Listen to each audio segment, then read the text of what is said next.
If you ever wanted to make craft cocktails using ultra premium and super expensive ingredients, then stay tuned because in this episode, that's exactly what I'm going to be doing.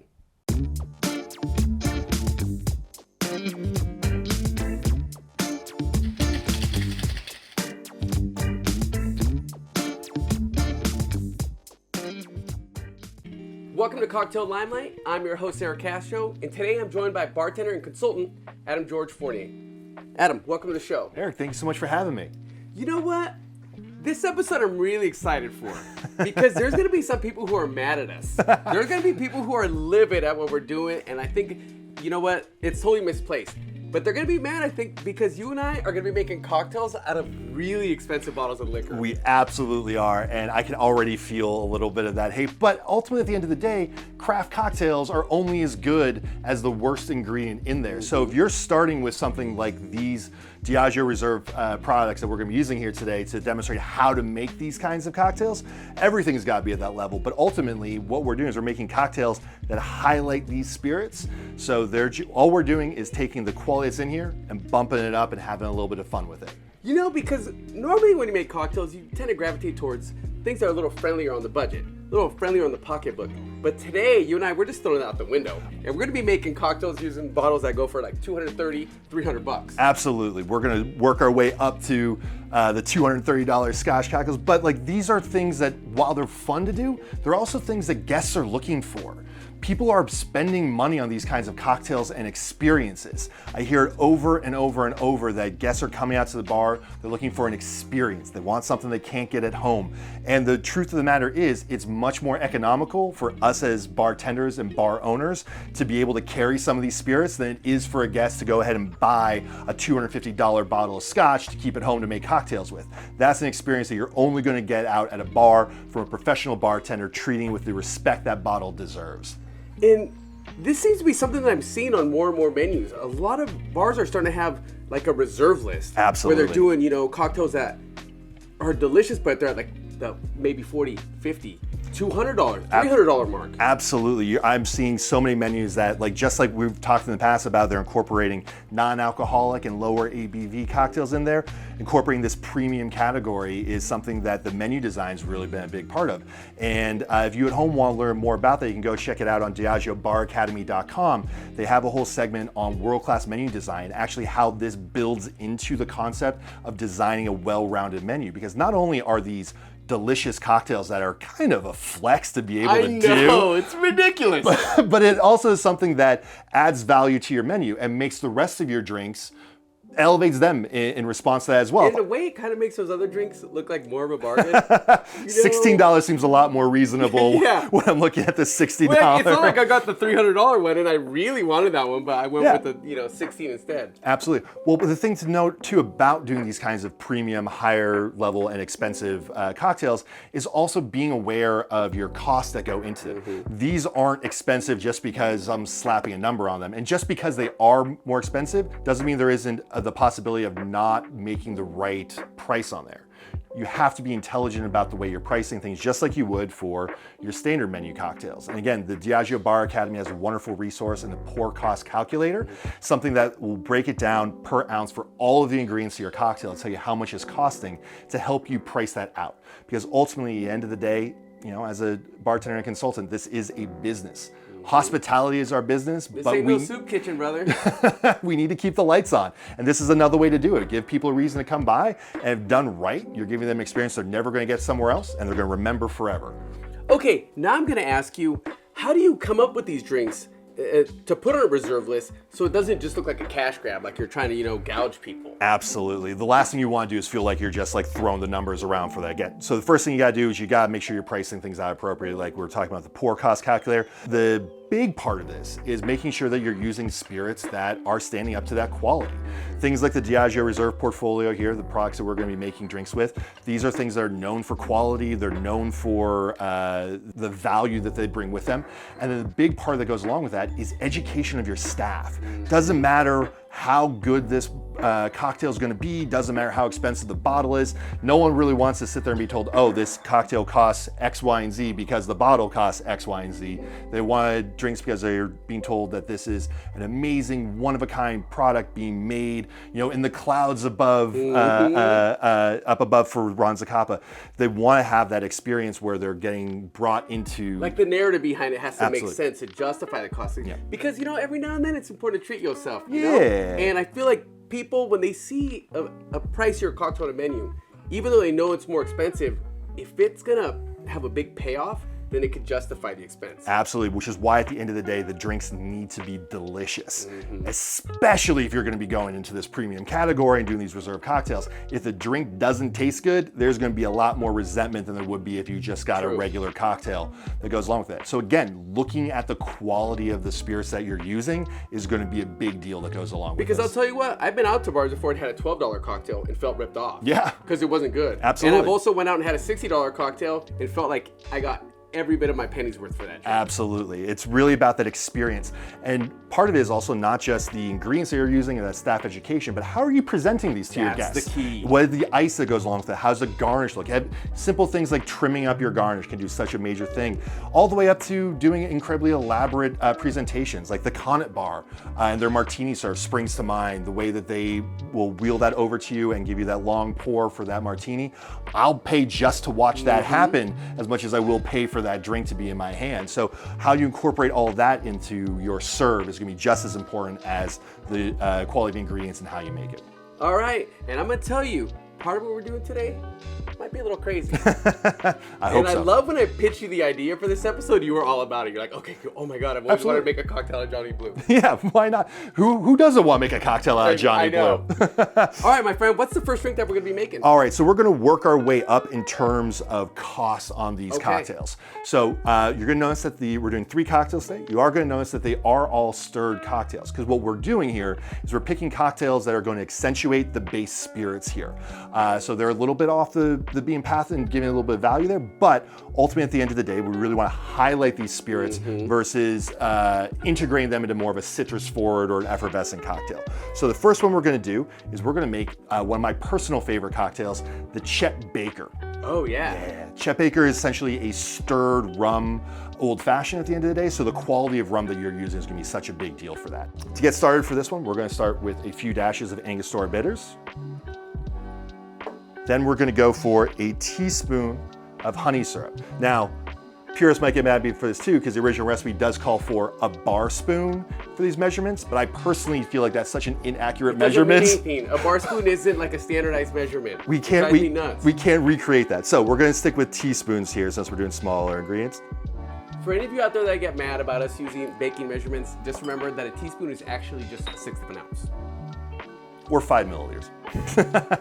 Then we're gonna go for 2 teaspoons of a slightly more bitter sweet vermouth. And then we're going for a full 2 parts of our Ron Zacapa XO. So Ron Zacapa is a delicious, delicious rum all on its own. The XO is taking older barrels from their Solaris system and really giving those chocolate notes a really big chance to shine. You just see it kind of hop on in there. Let me go ahead and smell this first. Oh my God, it smells amazing, my friend. Right? I always like to take the cocktail in. Sometimes, if it's the first time I made it, Yeah. before I've added ice or actually added any water content to it. Absolutely. Well, that's smells a great tip for people when you are making cocktails, especially for stirred drinks. I always teach my staff, taste before you add ice or do anything, because you can't tell when something's going to be over diluted or under diluted if you don't know where it starts from. And I actually teach them, don't do it with these level of products, but if you're making a martini, you really want to learn it, I want you to deliberately over dilute it or something like that, so you know where that starts balancing around for. But taste, smell, taste, everything you can for it. I don't recommend training your staff on how to bartend with these spirits. You will go out of business. It's just way too expensive. Just call us and we'll do it for you. All right, so we're gonna set it up. We've got our beautiful ice cube here. We're gonna stir along rocks. Gonna give this guy a lovely little stir. And speaking of dilution, this is something that you really want to be aware of because you are using such premium spirits. You want to be aware of your dilution level. You want to make sure that you're not making it overly dilute. So that way the guest, oh, that's so delicious. So your guest is getting every single thing that they paid for. I'm so jealous right now. I'm like, oh, I want to drink it too. Another thing too to keep in mind, especially with this kind of serve, is when you are pouring something over the rocks like this, I do like to leave it just a little bit hotter than I would if I was stirring or serving it up, because I do want that to evolve on time for you. Something that I think is so important to think about. I'm gonna hit this with our orange zest so you can give that a taste. There you go, there's our first ultra premium cocktail for you. Oh, what a treat.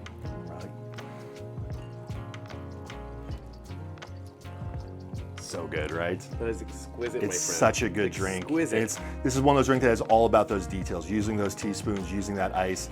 And again, you really want to make sure you're factoring all the elements that go into this. You are factoring in that ice in your glassware and everything that goes into it. So when you're calculating costs for this, I would put this somewhere on my menu based off the pour cost calculator, probably around like a $60 cocktail, which isn't anything to scoff at. But to me, at least, that reads as something that's worth that kind of money for. Yes, especially if you're a rum lover.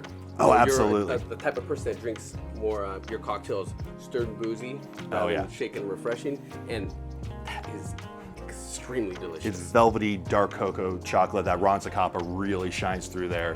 And you know, $60 is a lot, but for what you're getting, it's completely worth it. It's absolutely worth it. You can justify that. I can justify that. At least every once in a while. while. It's not gonna be your daily sipper by any means. Hey, unless you're just balling like that. You know, I don't know your life. Sometimes you might be able to. Should we step it up a little bit? Should we move into the next kind of price range there? What else you got for me, fam? All right, well, I'm thinking because tequila is the hottest of the hottest categories right now, might as well move into a Oaxaca Old Fashioned. Keep it in that same kind of area, but really try and give that tequila a chance to shine as you're going for that aging. So for this one, we're going to be using our lovely Don Julio 1942, but we're going to get started with a few dashes of Peychaud's bitters here. Set the stage for that. Next, we're going to add a 1/4 part of agave syrup. Then we're going to hit it with a 1/2 part of high quality mezcal, just adding a little bit of that smokiness into the beverage as well. But the real star of the show here is going to be a full 1.5 parts of Don Julio 1942. You get to pour an ounce and a half of a spirit like this. But all those lovely barrel notes that hit in here, all that lovely aging that happens with the 1942 really just gives you, that sets that stage for it. And again, we're gonna pull out, we got our lovely ice, but again, using a different glass. Even little things like this can cause such a difference in the perception of what this drink is gonna look like. Gonna stir it up again. Lovely thing about stirring this kind of premium product as well is that you don't have the noise of shaking it. So as your bartender's making it for you, they can tell you all about the lovely history of Don Julio or the agaves that went into making this beautiful tequila. I just love how utterly ridiculous this episode is. I'm pretty sure our entire production budget for the week went into just this episode. Just picking up these bottles for the episode. All right, pour that over there.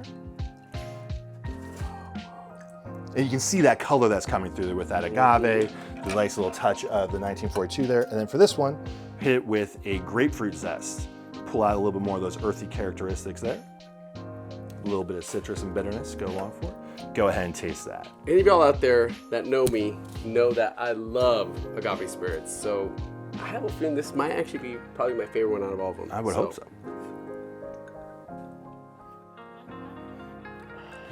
It smells expensive. It smells expensive and delicious. It smells expensive. Let's see this. Right? Again, it's a drink that is simple in build, but really brings out the complexity of these kinds of spirits that we're talking about. Like 1942 was designed as a celebratory tequila. It's meant to be something to celebrate those big moments in life. And what better way to celebrate that by bringing out all of those characteristics and being able to mix it in a way that shows true passion and true homage to the people who make this. I don't think I'm gonna set this one down. You can keep that one over there. Oh man. Well, while you do that, I got one more going for us then. But we did need to mention, how much would you put this on a menu for? This one, so if we're looking at the cost of 1942 or adding the cost of the mezcal, the bitters, the ice, this one's going to be pushing more in like your 80 or 90, maybe even $100 range, depending on where you're getting. Because also something to keep in mind with these kinds of rare premium spirits is availability. I don't know if you've experienced this recently, but like there's a demand for these products. So being able to get them is something that comes with its own kind of cost that's associated with it sometimes. I've worked at places before where we put drinks like this on the menu and you think like, no one's ever gonna buy this. Yeah. And then someone comes in, drinks 3 of them. And you you're gotta just love like, what does this person do for a living? that. Right? You know, I think it's amazing though. You know, they're just living right. I think it's amazing. I think it speaks to the quality of, especially like the Diageo Reserve portfolio, but also to this idea of kind of the craft cocktail movement where we're teaching people this idea that quality matters, quality over quantity. I'd much rather sit down and have one of these than 3 mediocre old fashions. And if I know that I'm going to be getting that kind of quality because of the spirits that are involved and the bartenders that are making it, I'm all in on that kind of an idea. Especially if it's like a special occasion. You're like, hey, it's my Absolutely. birthday. I'm going out tonight. I'm going to treat myself right. I've been looking at this menu for the last 3 months and been looking at that drink, Right. but it's out of my price range. But for your birthday, you can splurge a little bit. Absolutely. People are trending up. It's a literal trend. We see much like we see people moving more into mindful drinking in terms of non-alcoholic, lower ABV kind of cocktails. People are also looking to trade up. They're looking for something that they can't get at home. So whatever you can do to give people an opportunity to try something that they might not have had before, the more opportunity you're going to get people to come in and sit down at your bar. They're not going to be ordering the $90 Oaxaca Old Fashioned every single time, but if they order it once, they're going to tell everyone else about it, and someone else is going to come in next month because they heard about it, and they're going to want to try it. I love it because we do that with food. You know, Yeah. you'll go out and get like the premium steak, right? Yep. For a special occasion. That's way more expensive than Yep. the regular steak you get. But, you know, again, it's that special occasion thing. If we're doing that with food, why can't we do that with cocktails? We absolutely should be. All right, brother. Not gonna lie, you have blown my mind with these first 2 drinks. Like, I'm absolutely smitten with the both of them. But now we're gonna take it way up. We're in gonna cost. go real up here now. We're gonna be pouring a couple $100 bottle of Scotch here to make a really lovely little take on the Rob Roy. So we're gonna start here again, a few dashes of our bitters. Then we're going to go for a 1/4 part of the Mr. Black Amaro. So this is a coffee-based Amaro that's gonna give a little bit of that kind of cold brew and espresso tones to that bitterness that goes along it. Then we've got 3/4 of a part of Sweet Vermouth. And then a full 2 parts of Johnnie Walker Blue Label. I mean, talk about a Scotch that is almost iconic with premium.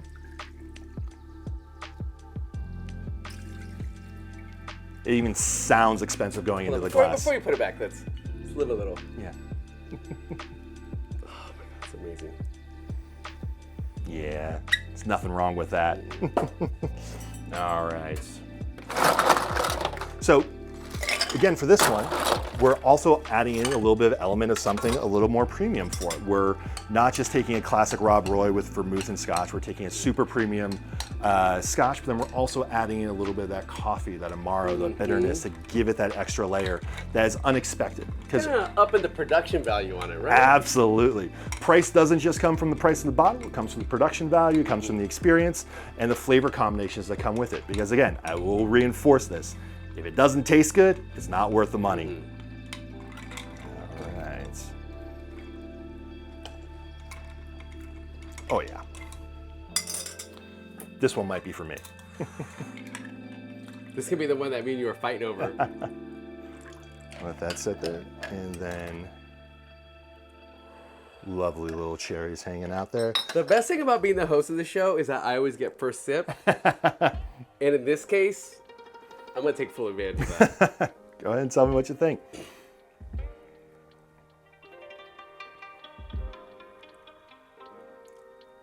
I know that I described the first one as exquisite, but this cocktail I would describe as exquisite. Wow, that is fantastic, my friend. Thank you. What I really like about this one and this version of it is it's got some layers that go onto it. So you definitely taste that Johnnie Walker Blue Label right up front, but it does move down those earthier and those coffee notes. And again, the finish is all coffee Amaro. Absolutely. Lovely. I also think about the element of time for these kinds of cocktails. So for these two, we're serving them on ice, so we want them to be a little warmer because they're going to dilute over time. This one's fully going, but those coffee aromatics are going to open up as this drink warms up. So as you're sipping on it, as you're enjoying your $100+ cocktail here, you're really having a journey of time and experience as well to go along with all those flavors. Now that I'm thinking about it, I think this is the most expensive episode we've ever done. By far.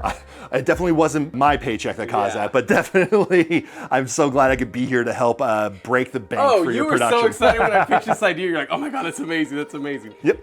I remember we hopped on the phone and just like started running through ideas. Yep, I was like, great, what can we afford? It's not every day you get a chance to play around with these level of spirits and be able to make these kinds of cocktails. But again, I'll say they are an intrinsic part of any well-designed menu. Yeah. But again, I will enforce that you have to be intelligent about how you're pricing them and using tools like the Diageo Bar Academy's pour cost calculator to figure out little things that you might not think about, like ice or the cost of your Amaro, are really going to be the difference between pricing this appropriately and pricing this in a way that you're losing money. So I'm going to ask you now, you gave us the prices for the first two.